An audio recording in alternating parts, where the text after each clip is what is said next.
Welcome to the Military Mutual Show, where we ensure the benefits of service for our military veterans, their families, and our businesses. My name is Derek Barksdale. I'm your host today, and today we're going to be talking about separating fact from fiction in the world of real estate investment. And we have one of the best on our show to explain just that, and this is Maurice Cornell.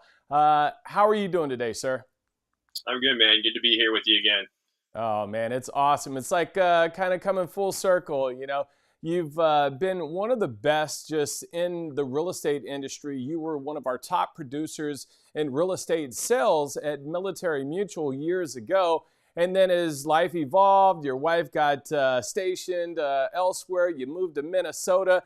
And now you're part of our property management team. And we're going to be talking about that today.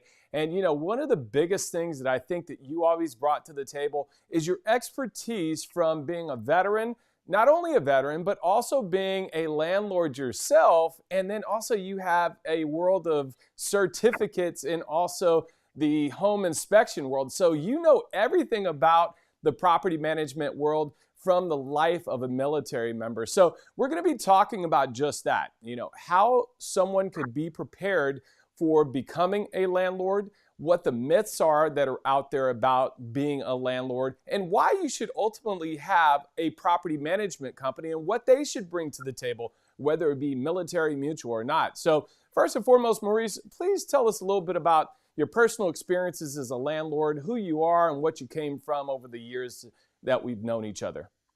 Sure. Well, like you said, Maurice Cornell, I work with Military Mutual currently as a property manager. I do the maintenance coordination and all the marketing work as well.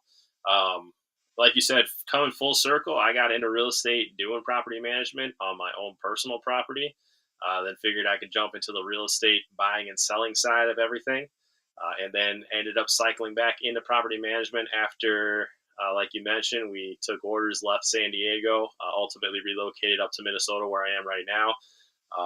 Saw there was a need for the property management aspect within Military Mutual and jumped right in and have been enjoying it. Like I said, my background in property management was with my own personal property that I purchased back in 2011 with my wife when we were both active duty.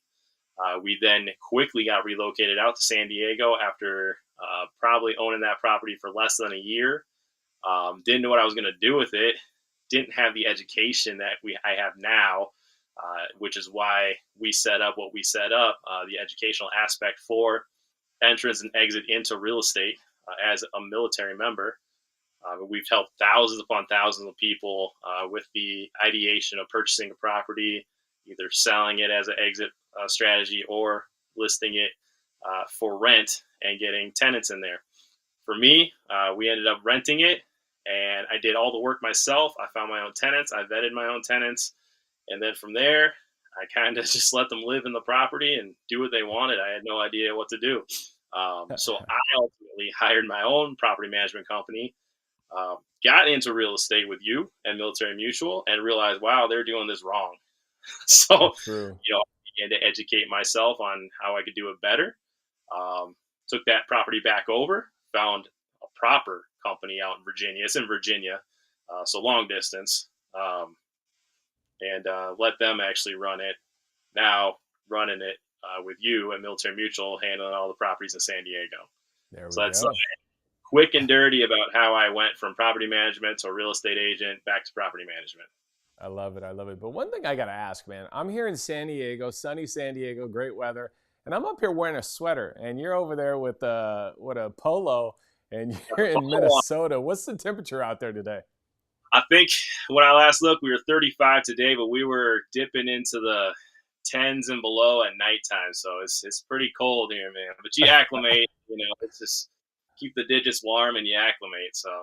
Oh, man, I love it. But, you know, 35 degrees, that's like shorts and tank top weather, right? Flip-flops and all that for you guys out there. I love it.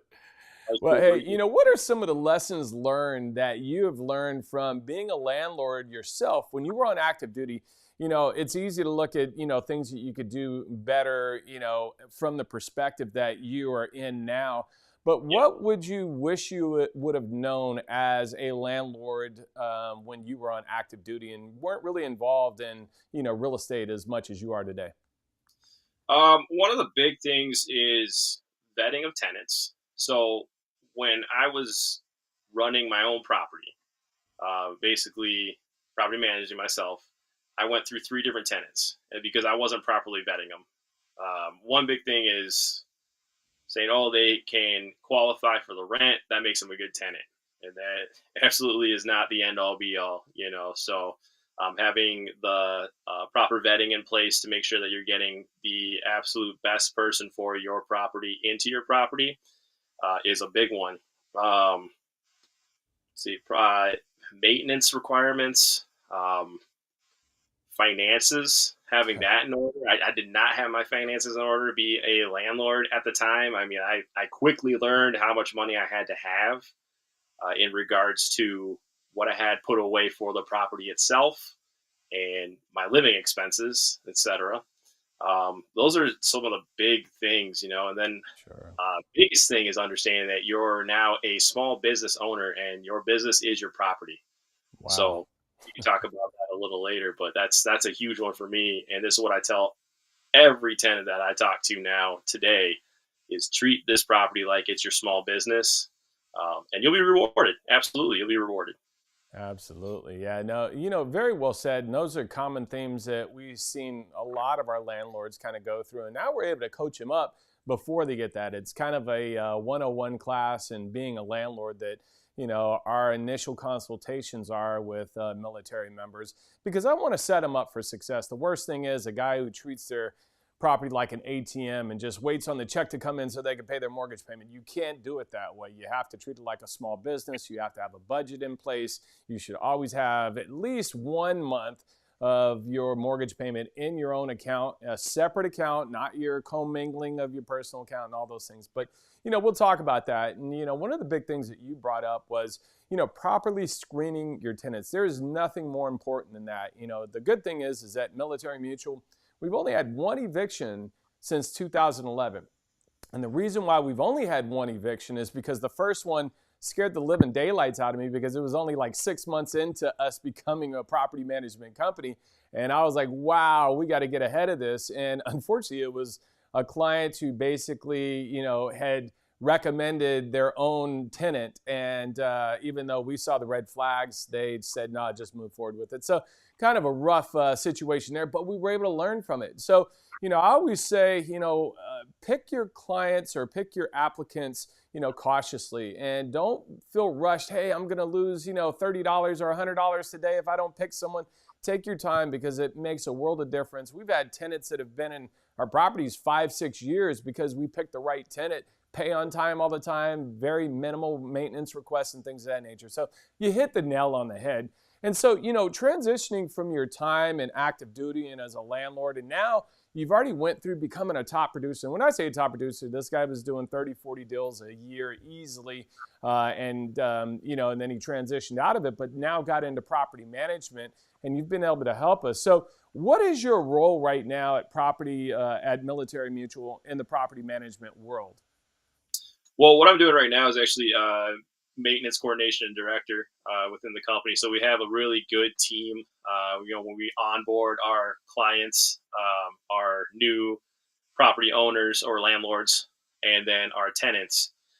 Once they cycle through our onboarding process, they get introduced to me, and I'm the guy that I always call myself the bartender of the real estate world. I'm the one that you go to and complain, and I'm the one that tries to solve all your problems when you've got stuff that's broken within the property. And ultimately, I take you from a grumpy tenant because your water's not operating to a happy tenant because I got a plumber out there immediately for you. And that's that again. This goes back to as a landlord, you got to understand things do break in your property. So you do need people like us around to use our connections with our contractors, get them in there quickly. We've built great relationships with our contractors. So when I give them a call, it's, hey, Maurice, how can I help? It's not, oh, I'll put you on the schedule and my next soonest availability is next month. No, we're getting that done immediately for our owners and our tenants. So that's what I do with the company right now. Yeah, and you do a great job. I mean, maintenance, I never realized how much that took a big impact of the overall scope of property management until I really got involved in it. And more importantly, once we got over 50, properties, well, then I started realizing, wow, these things kind of come. And then you have seasons, as we all know, we're in that season now where, water heaters start breaking because you have the expansion, contraction on water heaters. You got flooding issues. You got all types of things. But you handle it so fast, and we're just honored to have you and very grateful to have you. Now, what are one of the unique aspects of managing properties for military clients? Those active duty members that may be in Japan. What is one of those unique managing skills that we have to have there? Um, I've always treated real estate and with Military Mutual and all of our clients as if they were family to me. And the same goes for if I've ever met you or not. And for example, clients that are over in Japan, communication is really tough, and Yeah. oftentimes there's that big time gap for one. So I've got to be up at different times when I'm communicating with these people. I also have to have the understanding with the owners that if it's a major issue, it needs to be repaired. So they've got to have that trust with me that I've got the right people in place to take care of it. And that's, again, comes down to communication. I've communicated with a lot of people a lot of times to build that trust. So that way they know my contractors are going to take care of them as much as they're going to take care of me. And they're not going to get overpriced jobs. Everything's going to be done, taken care of. It's going to be warranted. It's going to be licensed. And that's the hugest thing when it comes to our military members that are overseas is they like to set it and forget it. And great. That's why they hired us, right? To set it and forget it. But Yeah. you also need to understand this goes back to you're running a small business. You need to be a part of it as well. That's So so true. Yeah.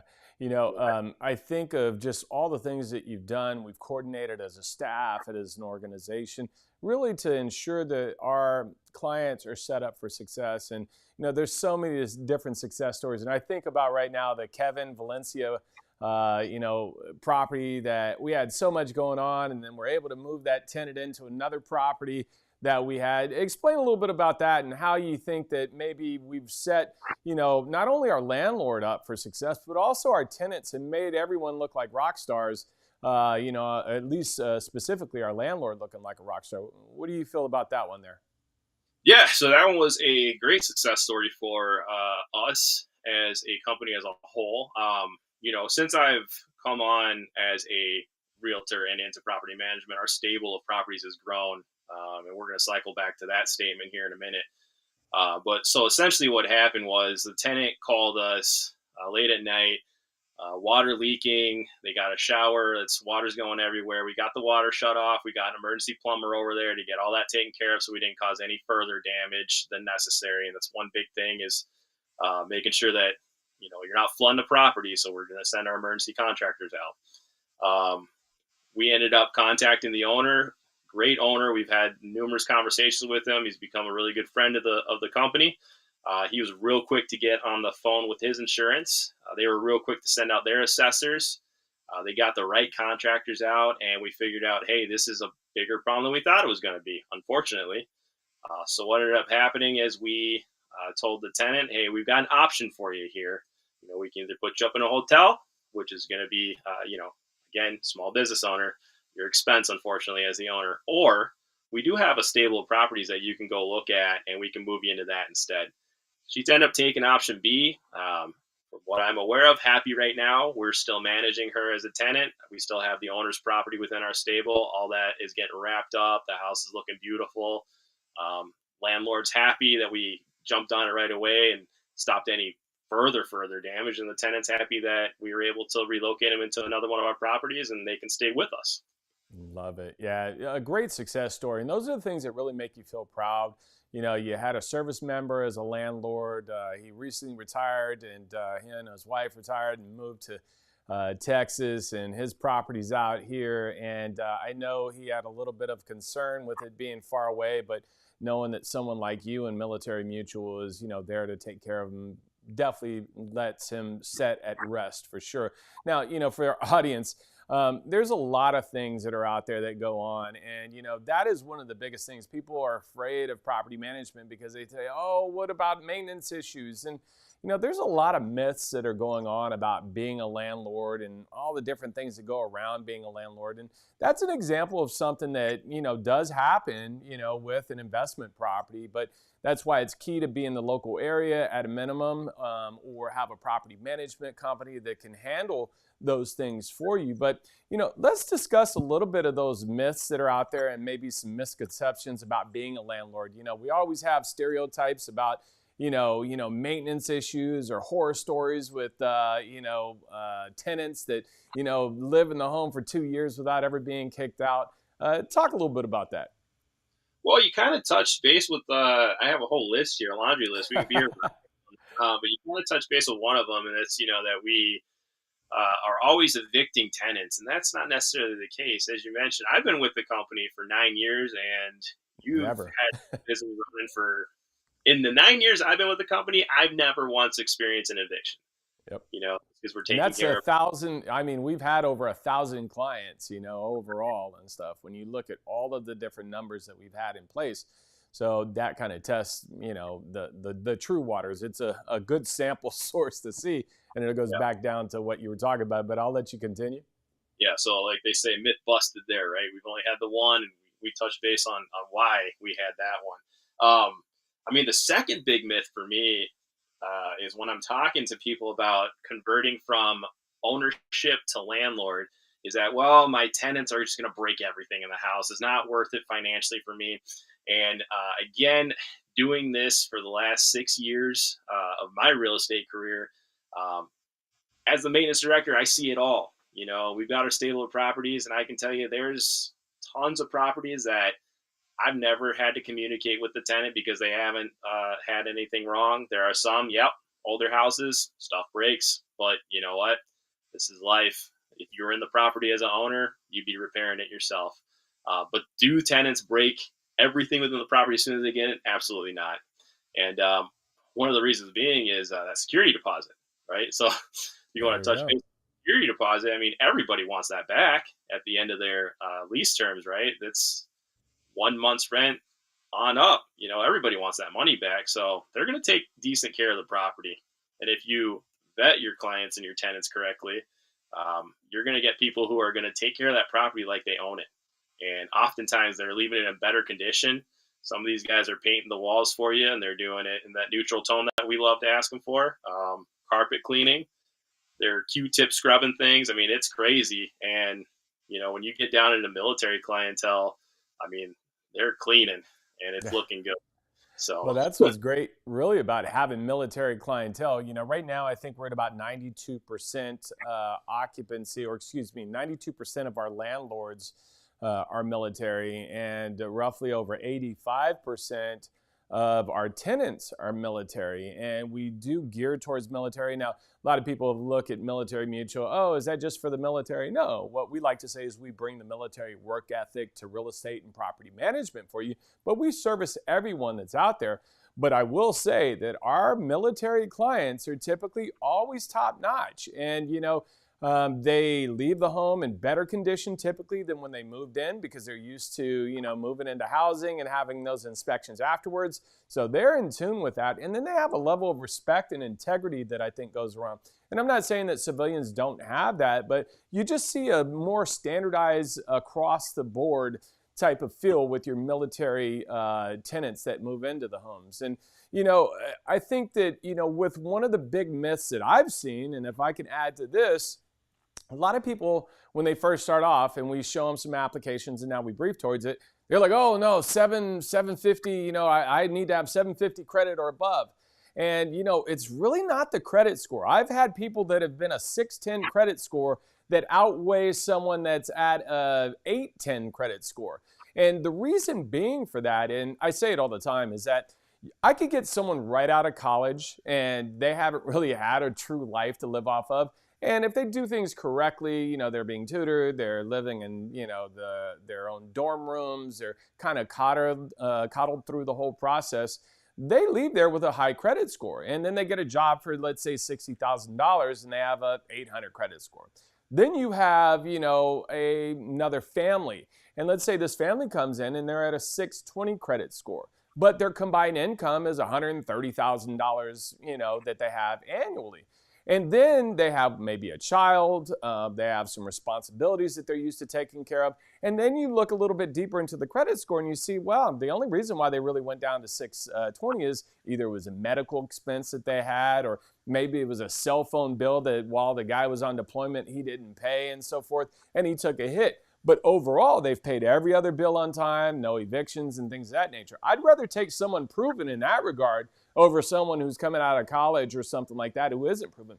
So we like to take the culmination and a holistic approach on, really the applicants, and it's worked out really well for us. So, kind of me sharing my own lessons learned for it. But it all really starts with getting the information, coming from an informed decision. We start that from the beginning. As you know, when you're in real estate sales, what would happen, and I'll tell you this right now, I'm not even going to prompt them on this. If someone called you and said, hey, Maurice, I'm looking at selling my home, I really help you. I'm thankful that, you helped me buy this one, but I want to sell it. What are you going to respond with usually? Have you spoken to any other agents other than myself? That's one. Do you? Where are you going? Is another question. Yep. What are you thinking about doing here? Are you relocating? Are you getting shipped off somewhere? Are you deploying? Why are you trying to sell your property immediately? Um, Exactly. and I know that if you purchase through me or you, we talked about exit strategy. So what are you doing selling, man? That's Bingo. That's those are it. the questions I'm gonna ask. As we talked exit strategy, this wasn't it. So yeah. Exactly. And that's where it's really hard. If someone called me up and they went through, my buying consultation, I tell them all the time, and, I have buyers right now that are in escrow. I tell them all the time, this is going to be a great investment property for you at the future. We're going to provide an exit strategy. We're going to look at not only what your, monthly payment is on your entrance strategy, but we're going to look at how much you can rent this out for when the time comes in 2-3 years from now, when you get orders to go elsewhere. How much can you rent this for? Is it now cash flowing or at least paying your mortgage payment off? And even if it's not paying your entire mortgage off and you have to take a little bit of money out of your right pocket, well, guess what? You're putting it right back in your left pocket, because now all you're doing is just paying your own principal down and investing in yourself while your tenants are actually paying for you. So that's one of the big things that we start off with when we go through the buyer consultation and setting people up. But it's really about preparing landlords to be investors at the earlier stage so they get it ingrained in their minds. So what are some tips for potential landlords on preparing their property for rentals as you look at it from not only a realtor perspective, but also a maintenance perspective and a property management perspective? Yeah, I got there's a few things that I like to discuss with, and I just actually had this conversation with another one of our newer landlords, and a lot of maintenance came up on the property, unexpected maintenance, and there was a heart to heart moment where I had to sit down and say, hey man, you bought this property, you got relocated, we're using it as a rental property now, you know, we may not, like you said, may not be cash flowing at this time, but if you look in the future, we will be cash flowing, and as your mortgage is paid down, the longer you keep tenants on that property, you'll be cash flowing, and you'll be thanking me for this conversation. Um, One thing that he brought up was, well, and that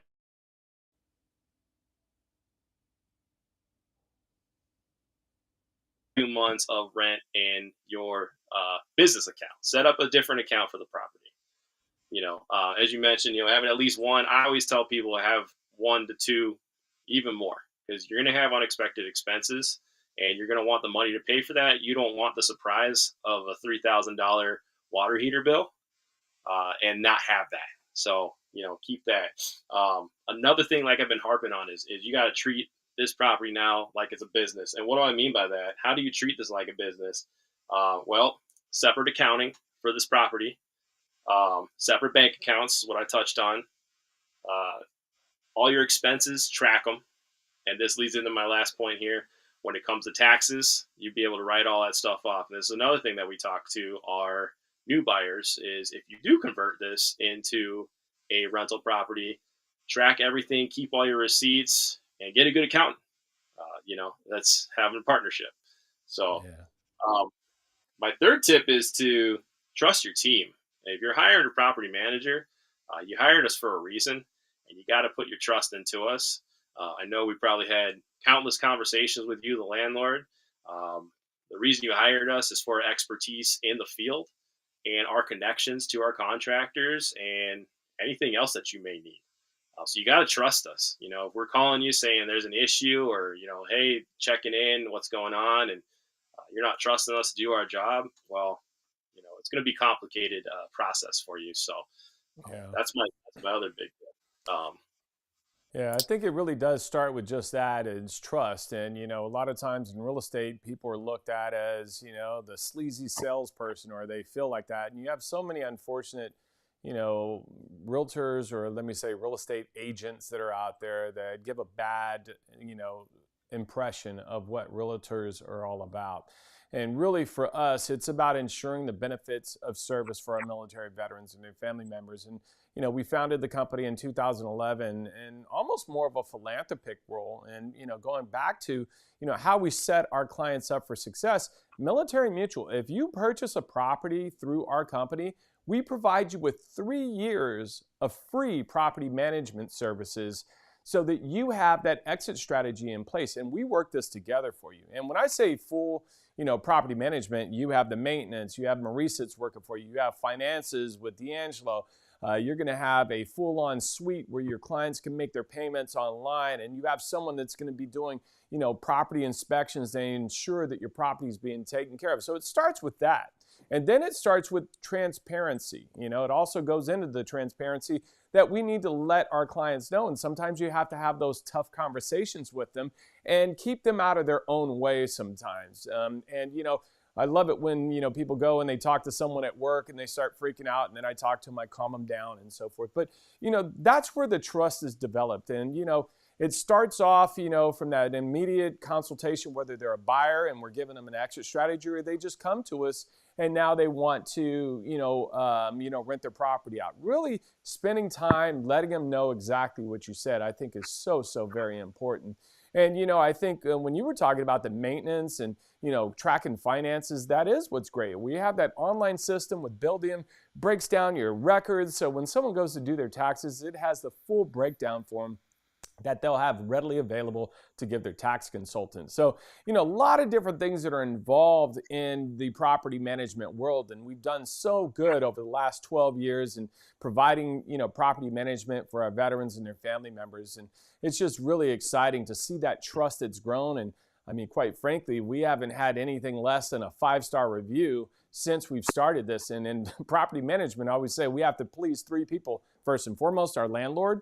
Then we have our tenant, and then we also have our contractors, which, they can be a little bit upset on things, payments coming into them, different types of mixed communication with tenants. And we have a really good, specifically you have a really good way of orchestrating all that so that everyone's happy in the end. And proof is in the pudding with the 5-star reviews. So anyways, let's get into some closing thoughts and some takeaways. We talked about a lot here. What is one of the biggest things that you feel is the most important thing that we've discussed, and maybe some highlights of, different things that you could add so that someone that may be considering either purchasing a property to rent out at a later date, or they already own a property and they're, kind of thinking about, should I sell this property or should I rent it out? What do you think there?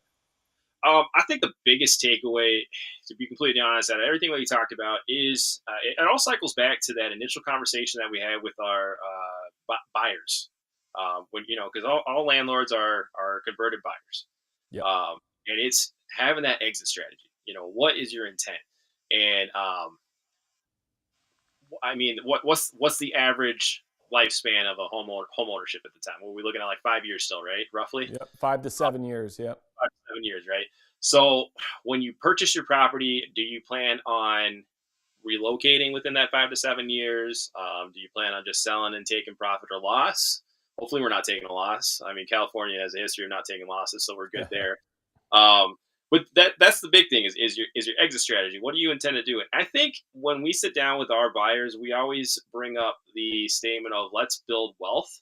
And, that's the big thing is this is going to help you build your wealth. It's going to help you and your family get out of the renter's rat race there. and you're going to have a property. You're going to become the landlord. You're going to have the tenants. Somebody else is going to be paying your mortgage for you, and that's how your wealth is going to build. That's So so I think true. Yeah, you know, it's very rare that you have someone who says, "Man, I'm glad I sold that home in San yeah, Diego back in 2017 and so you're forth." You referencing me personally, man. Yeah, Oh, now you're telling on yourself. You know, you have another property, and hey, you made a good gain. But wow, if you could go back, I mean, I don't think there's a property, and I've owned multiple properties, and I actually did go through all the properties that I've owned and still own till this day. And man, there's three of them. And those are the three that I ended up selling that I didn't hold on to. That I'm like, man, if I would have just held on to those, it would have been, great. And a lot of people would get scared, and scared is basically the fear. And fear is false expectations appearing real. Start thinking about all the myths that we talked about, the horror stories that you're reading online and things of that nature. But it's really about joining up with a team who is here to really stand by your side, help you. And like you said, Maurice, treat the property like it's our own property and treat everyone like their family. And they can feel that. They know when it's fake and they know when it's real. And I think you do a great job with that. Maurice, I want to thank you so much for joining our show today. You're a wealth of knowledge. You're just a genuinely great person. And, although you're in, Minnesota, you are right here next to each one of our clients each and every day, guiding them through what may be difficult for them at the time, but in the end, they look back and they're very, very happy. So thank you, sir, for joining us. I appreciate you. All right. absolutely. With that being said, you've had it here at Military Mutual, where we ensure the benefits of service for our military veterans, their families, and our businesses. And guess what? If you're a landlord, you have a business. So if you have any questions, please feel free to reach out to us anytime. Please like, subscribe, and feel free to comment below. And until next time, make it a great day.